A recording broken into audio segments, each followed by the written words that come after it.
Halo guys, kesuksesan selalu tidak ditentukan oleh satu variabel, tetapi oleh banyak variabel dan oleh banyak kondisi. Itu sebabnya baru kita mengenal istilah ATM, amati, tiru, dan modifikasi, tetapi realitanya hal tersebut tidak semudah yang dibilang. Bukan berarti bahwa kita memang boleh berhenti belajar dari keberhasilan ataupun dari kegagalan orang lain. Nah, hari ini saya akan membahas mengenai produsen mobil BYD. Pernahkah kalian membayangkan sebuah perusahaan yang dulu diremehkan, kini menantang dominasi raksasa otomotif dunia?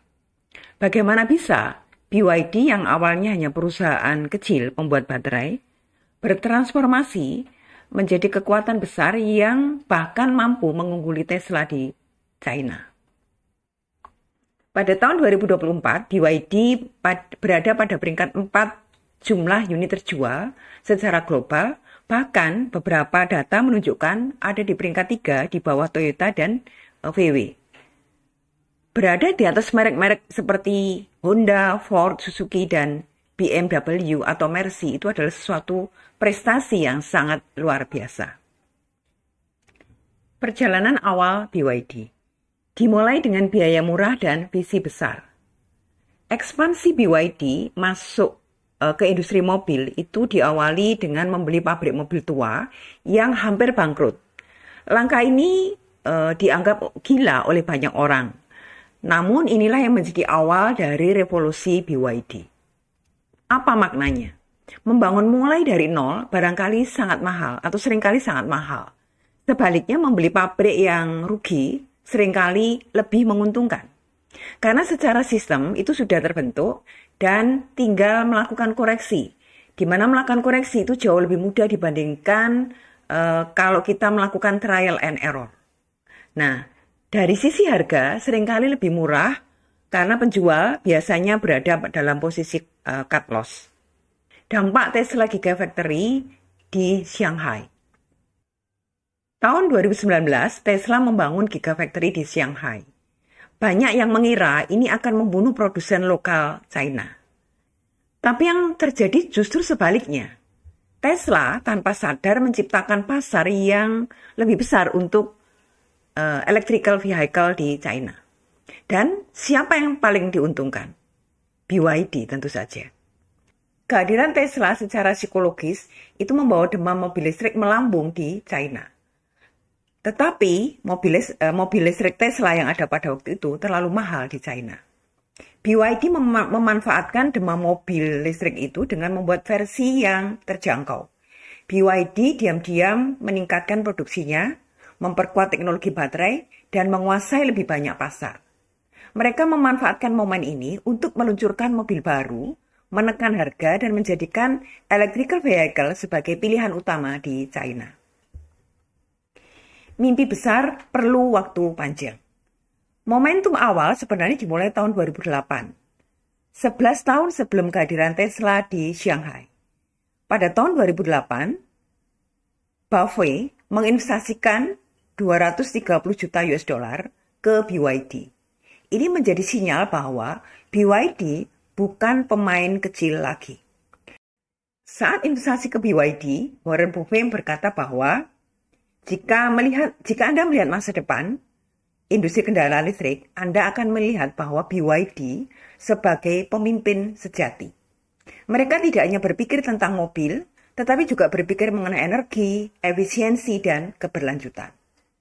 Dengan dana itu, BYD langsung mempercepat R&D dan membangun pabrik dan kemudian mengembangkan teknologi baterai terbaru yang disebut sebagai blade baterai yang lebih aman dan lebih tahan lama dari baterai biasa.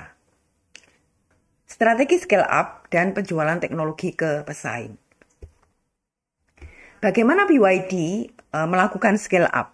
Mereka memulai dari mobil listrik harga terjangkau, lalu secara bertahap memperluas ke segmen premium dan bahkan kendaraan listrik kelas atas seperti BYD Yangwang. Strategi scale up yang sangat jitu. Alih-alih masuk ke kendaraan pribadi, BYD awalnya fokus pada bus dan truk listrik dan taksi. segmen di mana gengsi tidak terlalu signifikan.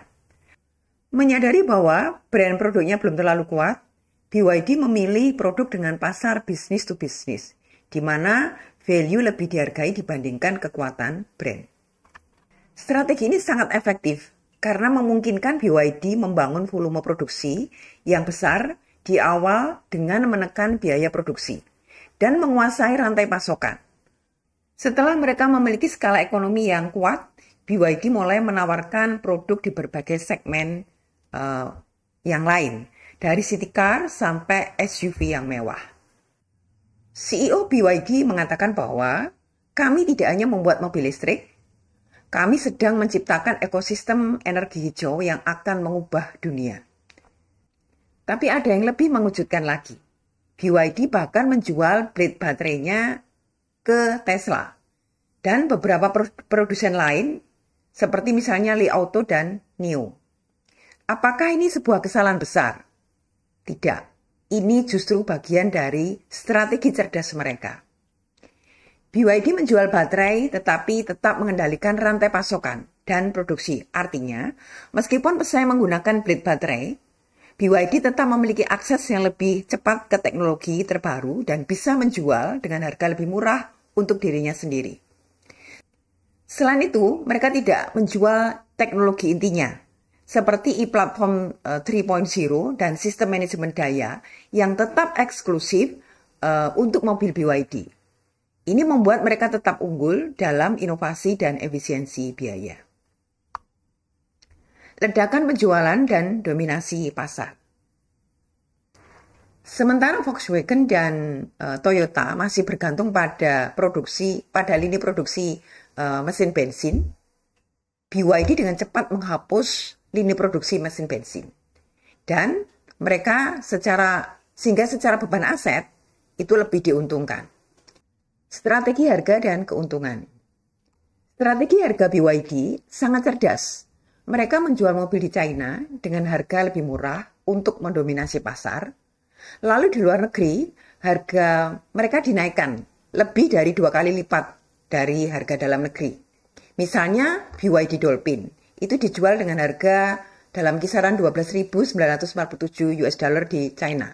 Tetapi di Belanda harganya mencapai sekitar 35.490 US dollar.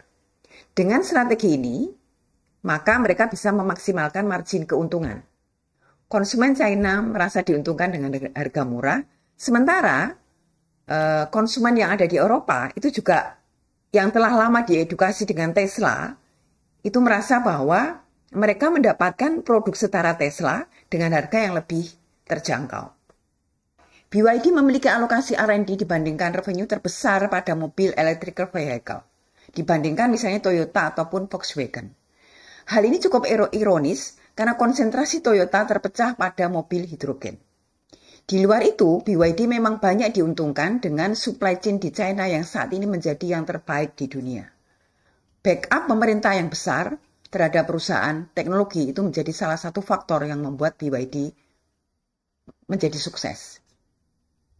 Dan satu hal mengapa sulit ini terjadi di Indonesia, seperti saat ini. Tersedianya sumber daya manusia menguasai teknologi itu tidak dimiliki oleh Indonesia.